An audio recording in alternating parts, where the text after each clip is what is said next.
A lot of that early research was in the world of pain, starting at University of Washington, where patients going through wound debridement who had burns would put on a VR headset. And this innovative researcher named Hunter Hoffman realized that the pain is a processor, and we're not very good at multiprocessing.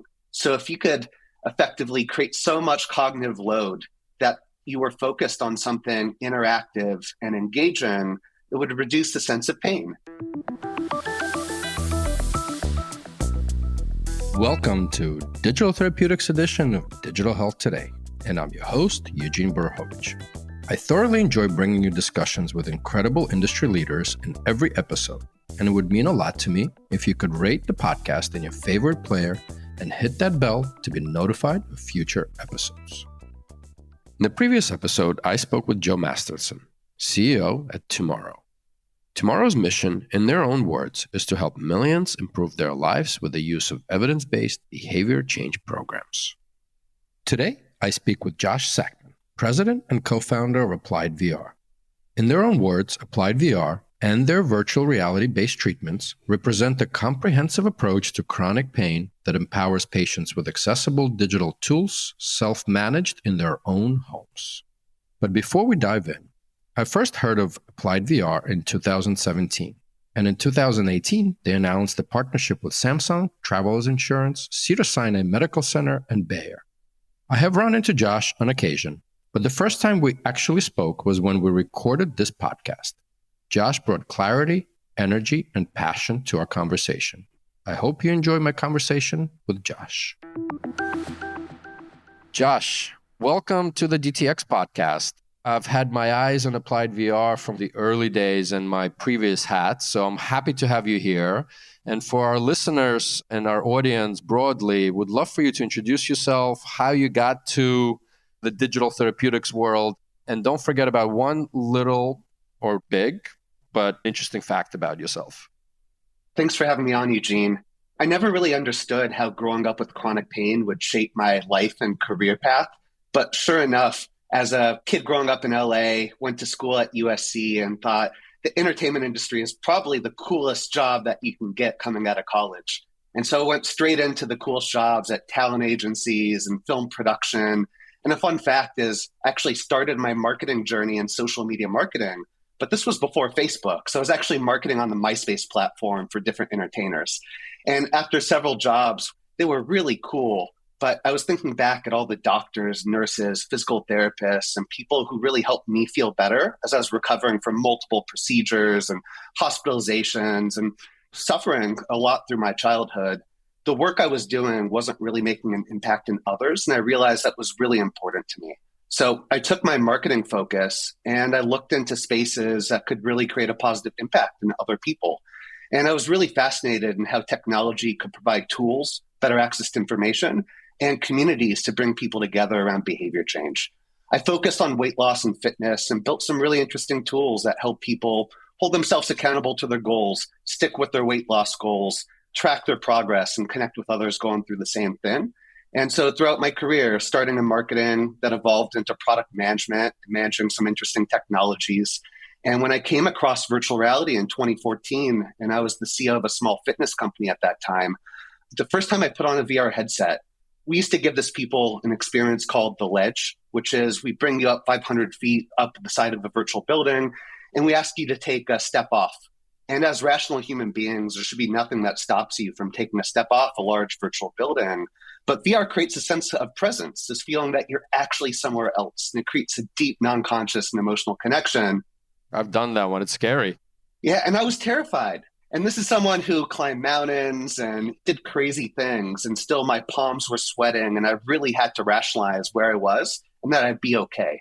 And when I had that first experience, I realized VR was something fundamentally different than other types of technologies. And as I was learning more about it, I was shocked that there were 20 plus years of academic research from great places like University of Washington and USC and UC Santa Barbara and all these prominent research labs that had been studying how VR could create positive behavior change in areas of addiction medicine and pain, anxiety, PTSD, phobias. The military had used it for decades at this time. And so the question that came up as someone who doesn't come from healthcare was, if this is so powerful, why didn't I know about this? Why doesn't this exist in the real world? And my first lesson in medicine was a lot of great innovation is born in the laboratory and then dies there because it's not productized for scale. There isn't a clear operational model, business model, doesn't have the capital and team to bring it out there. And so that was the initial thesis of Applied VR. What if we took all these great design principles and fundamental research outside the lab and translated it into real world products that can transform behavior? In the early stage, we're very much a solution looking for a problem, and I'm happy to kind of take you down the path from there. Again, I keep saying this on almost every episode. A lot of the entrepreneurs that are in the health and care space, we all start with kind of our own challenges or family challenges or loved ones. So it's always instigated in what we do. If I rewind back, and again, my recollection is that you guys started almost like, I don't want to put words in your mouth, but like App Store for Health VR back in the early days. You've obviously, so please correct me if I'm wrong there, but also how did you evolve into pain management as a market? So take us through a little bit of that journey and a couple of pivots through there or iterations.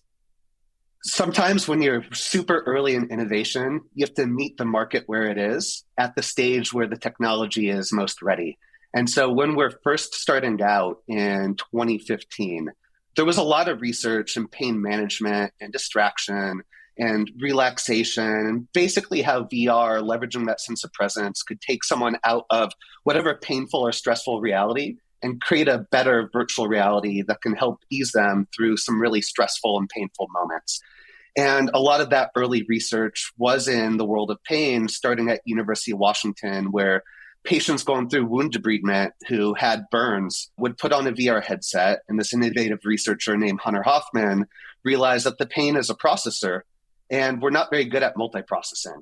So if you could effectively create so much cognitive load that you were focused on something interactive and engaging, it would reduce the sense of pain. And similar studies were run in areas of anxiety. And so when we first met Dr. Brennan Spiegel at Cedars-Sinai and Dr. Jeff Gold at Children's Hospital Los Angeles, we talked about how some of these principles could benefit their patients. And Brennan, as someone who's a GI doctor, but really involved on the floor with the hospitalists, really assessing the needs of the patients, he identified patients who are hospitalized often have a lot of uncontrolled pain and anxiety. And so in the early stages, before we even really developed a product, the first question is, would patients even put on a VR headset? Could you get a clinician, a doctor, a nurse to actually willingly introduce this to a patient without feeling foolish or embarrassed about what they're offering to the patient? And so we ran a feasibility study in 2015 that took simple content that was available commercially, helicopter tour over Iceland and watching a virtual Cirque du Soleil show. And we just put on a patient to understand what's their experience. Do they tolerate the headset? Does it make them motion sick? Do they find it pleasant? Does it offer any signals of therapeutic benefit? And we saw some really positive signals. And so then we started developing some specific content that could address the pain and could address the anxiety. And we built essentially a very curated app store, as you described, a therapeutic Netflix, where there was a selection of different modules, some developed in-house and some licensed and brought in, but curated to make sure they're appropriate for patients.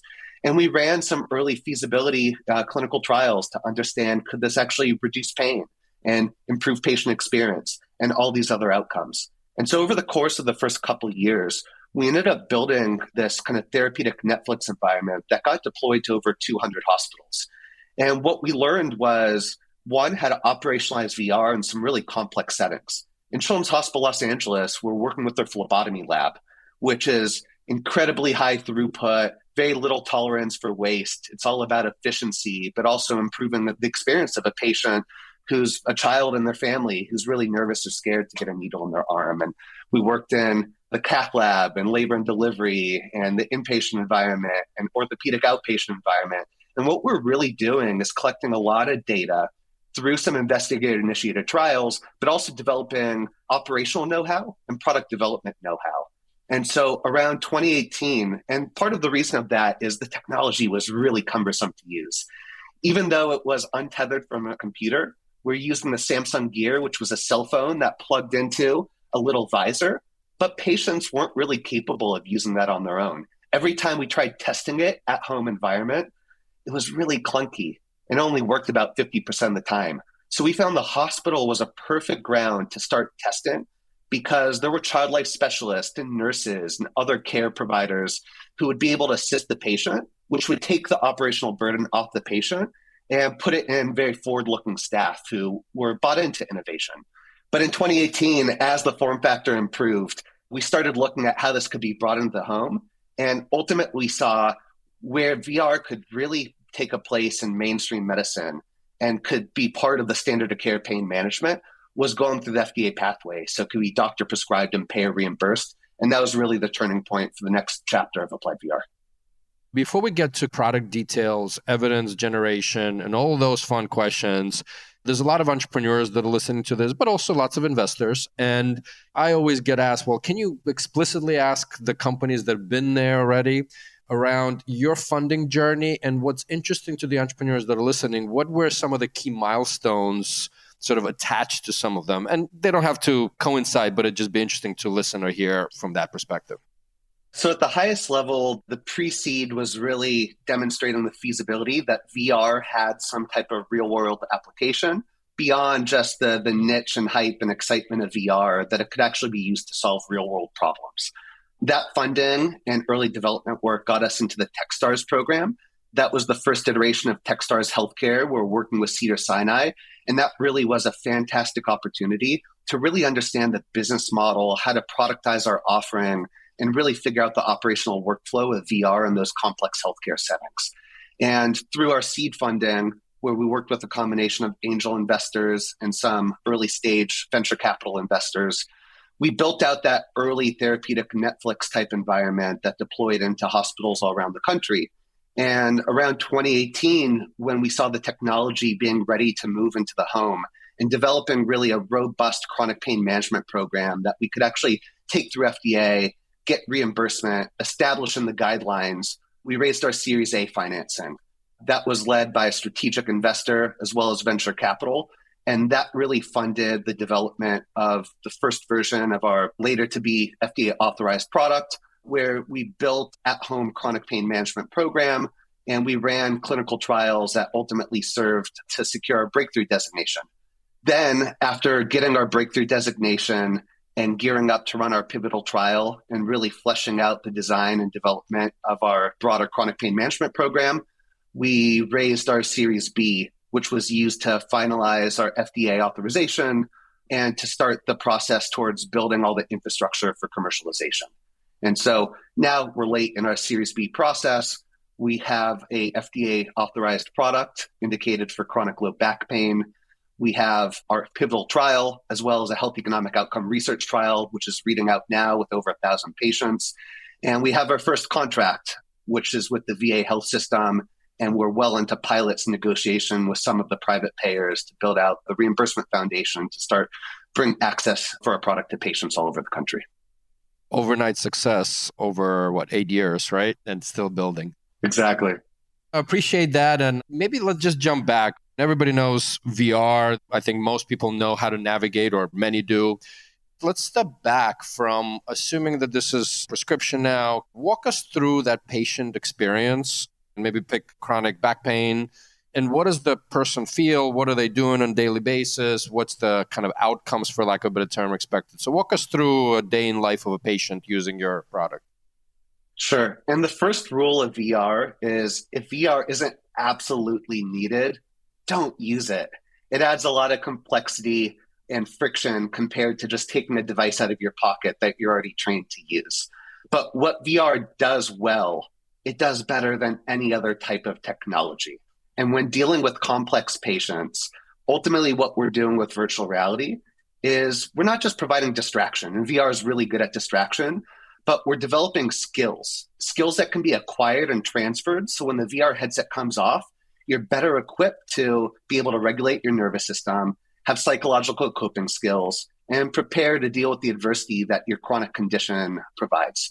And because chronic pain skews older, the other consideration is it just needs to work. We ship a headset that's pre-configured. A patient removes it from the box, they power it on, they put it on their head, and it's ready to use. There's zero configuration to set up, requires zero controllers. Simply by moving the head around, which is using gaze, they can launch a module, increase the volume, and very basic controls. The experience is 56 days. On average, session is about 6 minutes. It's a commitment in that we're asking you to do some little homework every day, but 6 minutes isn't a lot of commitment to ask a patient to do. And it consists of 5 different types of content experiences. And we developed this program with a world-renowned pain psychologist named Dr. Beth Darnall out of Stanford, who's been developing self-regulatory programs in cognitive behavioral therapy for her entire multi-decade career. And so our idea is VR is really good at delivering experiential learning and training, but everything that we're doing in VR could be done outside of VR. If you were to see a cognitive behavioral therapist and a biofeedback practitioner and a mindfulness practitioner for MBSR and all these different specialists, you could acquire all these same skills. But it requires a trained human that's covered on your insurance plan with access and availability and getting over potentially stigmas that you may have about seeing counseling for your chronic condition. And so we want to integrate all these different evidence-based principles and make it available on demand for a patient that could be done in the privacy of their own home, in their own comfort, and delivered in a more engaging and effective way. And so it's rooted in diaphragmatic breathing. And to bring to life what an experience looks like, as you're exhaling, we capture your breath in VR. And so as you exhale, you see your breath particles. And as they go into the environment, as you slow down your breathing, you make a tree grow, then flowers blossom, and you transform the scene. And if you're breathing too fast, you get some verbal feedback to slow down your breathing. And so we're reinforcing the desired behavior through a very visual, gratifying way, where every time you breathe the right way, you're actually changing the scene around you. And then there's pain neuroscience education, where you travel in the body and you can actually understand what's happening in the nervous system. And while we think pain exists in our back, the reality is no matter where the pain happens in your musculoskeletal system, it all ends up back in the brain through the central nervous system. And so learning to regulate your stress and pain response can have really remarkable impact. But a lot of patients don't understand, so we take them into their nervous systems they could better understand. And then there's modules in relaxation, interoception, and mindfulness, and distraction-based games. And it's woven into 8-week curriculum with weekly clinical themes. So at the end of 8 weeks, patients are prepared to be able to deal with their pain with little or no access to our technology anymore. And our clinical studies actually show that 2 years later, a significant amount of patients are retaining clinically meaningful benefits off a single course of treatment over 2 months. Fascinating. And I always keep referring to dosage. So your dosage is 8 weeks. Do you have patients that want to get another dose of it? Just out of curiosity. Yeah, absolutely. And in our recent study, which recruited over 1,000 patients, we're starting to study the impact of if patients keep the headset longer, what's the impact? We do know from our published research that about 2/3 of patients, about 66% or 65%, reach the clinically meaningful threshold for pain reduction, meaning they're reducing their pain at least 30% over those 8 weeks, which is a pretty significant amount of patients. But at 6 months post-treatment, that drops a bit. I think that drops to about half or a third, somewhere in that 40% range, 6 months after returning the device or maintaining that threshold, which leaves a lot of opportunity, I think, to reinforce those benefits through a booster program or keeping the headset longer or reinforcing the skills through other type of technology. While we'd like to say a single course of treatment can cure pain, that's just not realistic. We are one tool in the toolkit that can significantly teach skills in a way that leads to lasting change. But that change, when you have a chronic illness, and that illness may be prevalent throughout your entire life, it's all about teaching skills and providing ongoing tools to help patients manage that pain. And we think we can play a significant role, but we're likely not the only tool. And it's very possible patients need more than one course of treatment. You know the saying, mind over matter, right? And I know you alluded to some of the science earlier, and maybe if we can peel the onion just one level deeper, not too deep, the quote-unquote original hypothesis and the studies that you referenced, like what actually happens when you're doing this in your brain a bit, and then how does that tie to your evidence generation? And we'll get into the FDA stuff a bit later, but the scientific knowledge behind it and your evidence generation through it. As we were trying to work with Dr. Darnall at Stanford, understand what was working in her domain, which were self-management programs for chronic pain, that would either through single course classroom training, digital applications, teleteaching through telemedicine, other platforms, help patients acquire skills. And so for us, we took a look at what skills ultimately we'd want patients to acquire and which were best suited to be delivered through our modality of virtual reality. And in its essence, there are really two things that we think are leading to the benefit of patients. First is in learning self-regulatory skills. So patients often, as Dr. Darnell states, their harm alarm is broken. While they might not have any tissue damage or bodily harm, they still have their nervous system firing to the brain saying, I'm in pain. And all the stress, all the catastrophizing, all the worrying, and all those things that come with having a complex condition fuels that pain response. And teaching patients to move from that fight or flight sympathetic nervous system to that parasympathetic control where they can relax their body, they can learn to respond to stress, they can calm down that harm alarm that's overly active. That's a really key role in why we focus on interoception and relaxation and mindfulness and breathing. And the second is in psychological coping skills. What happens when you have to cope with your reality, which may be different post-chronic pain than it was before? How do you respond to your catastrophizing and that fear that your pain is going to be disruptive to your life? How do your thoughts and feelings interfere with the valued life that you want to live? And so our program uses a combination of self-regulatory skill training and developing psychological coping skills to help patients, when the headset comes off, live a higher quality of life with less pain. We're going to take a quick break and be right back with Josh Sackman, president and co-founder of AppliedVR. Let's talk about FDA and the FDA approval process and the evidence generation tied to this. And then as a follow-on to that, I'd love thoughts and for the entrepreneurs that are going through this journey or planning to go through this journey, if there's something you would do different in that FDA approval process. Sure, I'll actually start with that piece. FDA, I think, is often seen as a gatekeeper, an organization that wants to prevent innovation from the market and create barriers for companies. And the opposite is actually true. We found the FDA to be very collaborative and enabling to companies.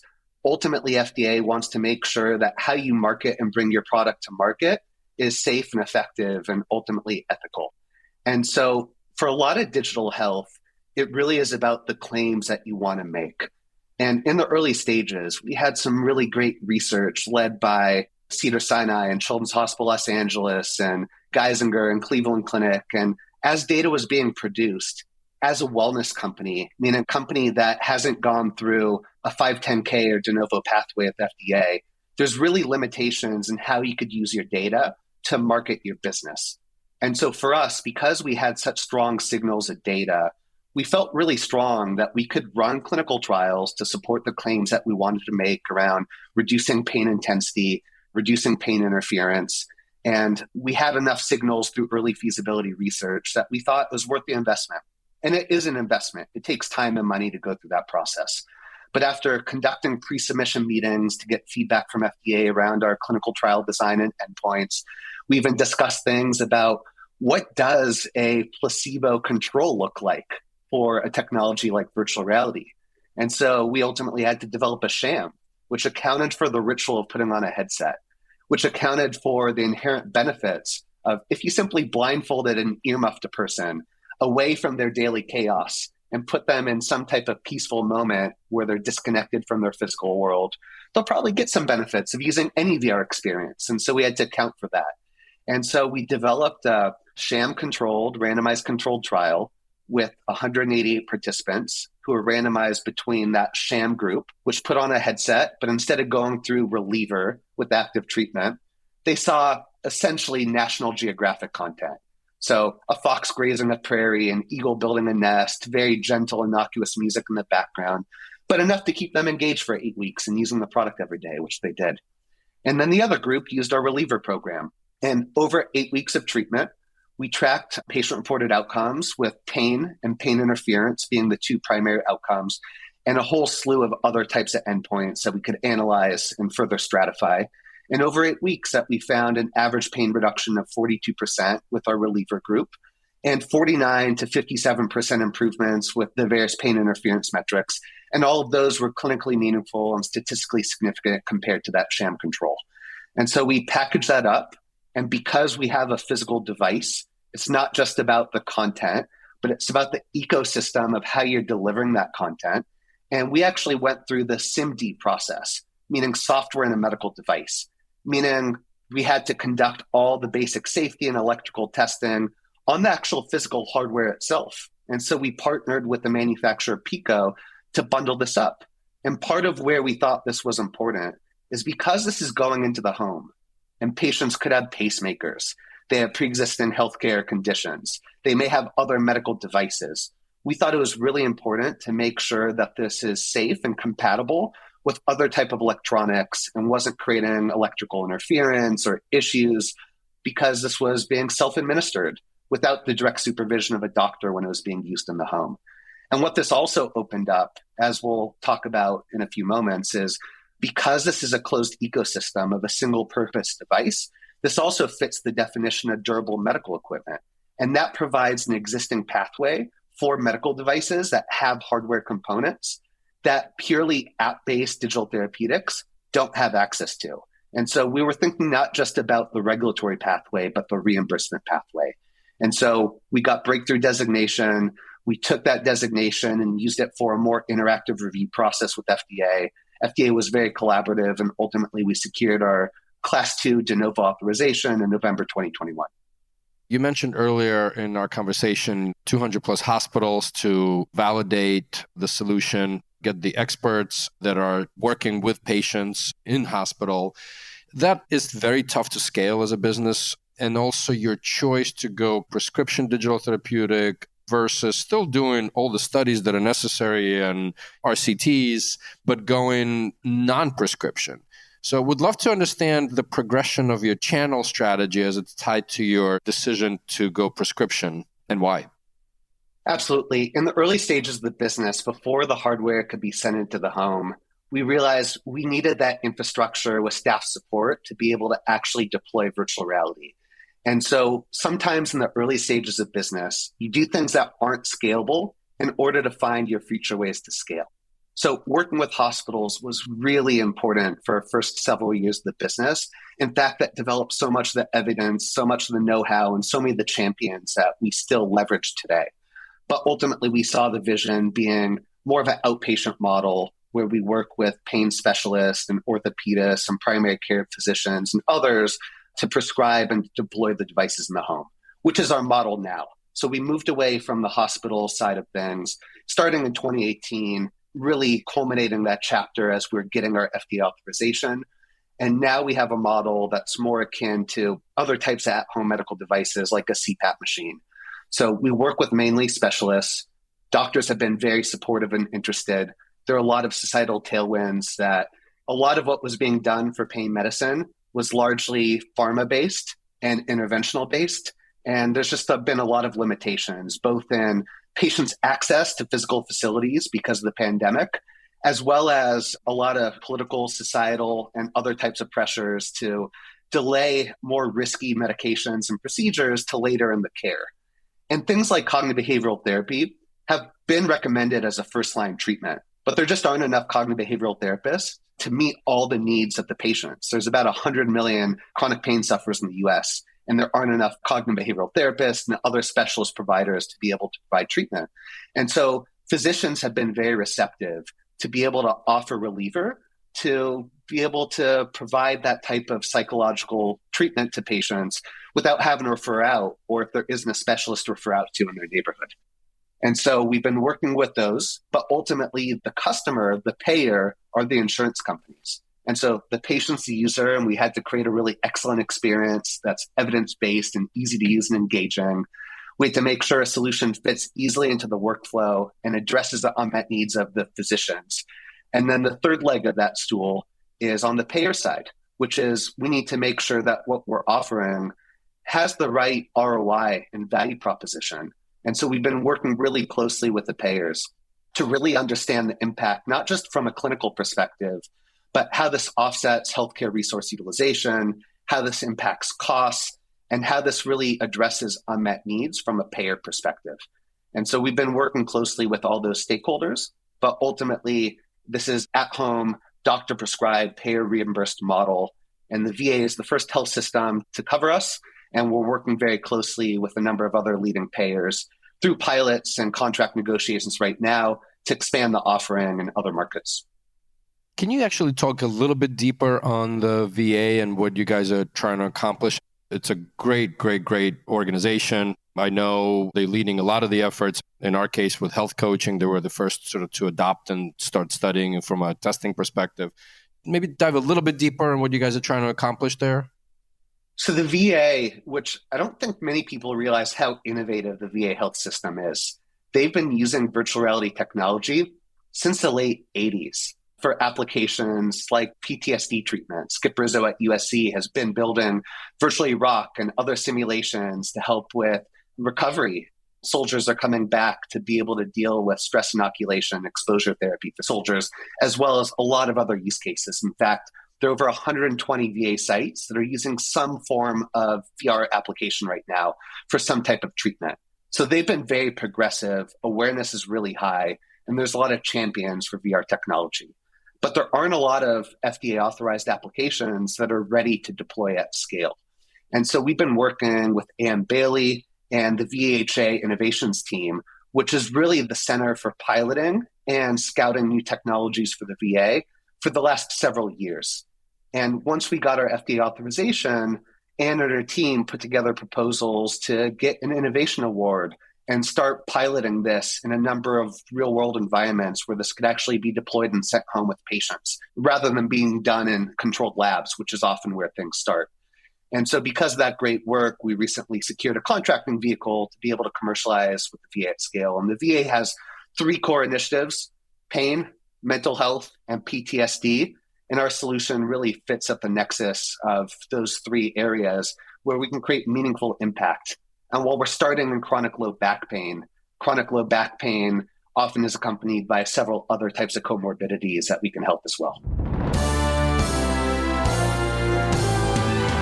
Well, that sound means it's time for a question from our amazing partner on this podcast, Chandana Fitzgerald, who is the CEO of Health Excel, and as her friends call her, Dr. No Crack. Let's see what question Chandana has for our guest today. Hi, Josh. What is your vision for scale for virtual reality in healthcare? Thanks, Chandana. Right now, if a patient were to have 3 different virtual reality applications for different conditions, they'd likely have 3 different devices they had to use. That doesn't scale very well. Right now, the infrastructure for VR is very nascent. And in order for virtual reality to really be useful and to be able to scale, we see this vision for a VR pharmacy, that a single device meets the compliance and distribution needs, can integrate with EMRs, can integrate with different payers and physician groups, and ultimately serve as a hub for delivering virtual reality in a compliant way that can be available for prescription, can be available for over-the-counter use, but ultimately there's a device planted in every home that can give a patient and their family access to a number of different applications. Second is virtual reality is a very isolating experience. And while it's very powerful, when you're in VR, you're in there pretty alone. We've done some experiments during the pandemic where we bring multiple patients together in a VR support group. And so different patients with chronic low back pain can sit in a circle together, even with a moderator, and talk about their experience, what it's like to be isolated in the pandemic, what it's like to use virtual reality and how they're using it in their daily life. What are their other struggles that they're dealing with, and get that peer support in a really engaging VR support environment. Because while you can look at someone on Zoom, you don't really feel the presence of someone else there. And that really is a power that could be leveraged for virtual reality, especially with patients experiencing isolation. And third and last is VR collects so much different data. And there'll be a point in time where there's a bunch of biosensors connected to the device. HP is already prototyping where you can collect heart rate and heart rate variability and galvanic skin response and eye tracking. And there'll be a moment where we can use that biofeedback to really personalize the experience to the patient, to maximize the benefits and create a precision VR experience to make sure patients are getting a responsive environment that gives them what they need to maximize the chance that they're going to get the efficacy and benefits from the VR program. So I'm really excited for that to come. It probably won't come in the next few years. It'll probably take a decade or two, but we'll get there. Yeah, but I'm going to hop in here. I love your health metaverse vision, so I'll use the buzzword on that one. As we talked about, you guys are going through the FDA process and the regulators. I actually would love your advice to policymakers and regulators. What would be one thing that you would give advice on? We talked about the 3 Ps being patients, providers, and payers, but the 4th P of that policymaker is equally important. FDA has done a fantastic job of really creating clear guidelines and collaboration frameworks to establish that regulatory approval pathway for companies. But there are other policymakers, especially CMS, where there isn't as clear of a pathway. And I think there's a lot to learn because right now, there's so many FDA cleared products on the market that simply don't have the mechanisms to get paid and distributed at scale. And so patients are left without these really valuable potential treatments because there isn't a really clear pathway, especially through Medicare. And at some point, there are some acts going through the House and Senate to establish new benefit categories. But I really see the benefit of developing collaborative frameworks and very clear payment pathways with CMS and other payers to create some predictability, standards, and process for companies to follow that would result in payment. And I think the DIGA in Europe has done a great job for modeling some of that framework. The US is a very different payment model and super fragmented, but I think there could be a lot learned from DIGA and bring some of those pathways and lessons to the US market. We started with you. Would love to end this episode with you. What gets you up in the morning? At the end of the day, I think back of what we've done over the last 8 years. And if for whatever reason our business were to shut down, I'd be so proud of all the thousands of patients that we're able to impact. There's some really phenomenal stories, and we've captured some of those videos on our website and social media. And that's ultimately what gets me excited. I suffered from chronic pain. In many ways, I developed these tools to help a younger version of myself that wished as I was a kid in the hospital that I had access to virtual reality when I was going through moments of pain and anxiety and isolation.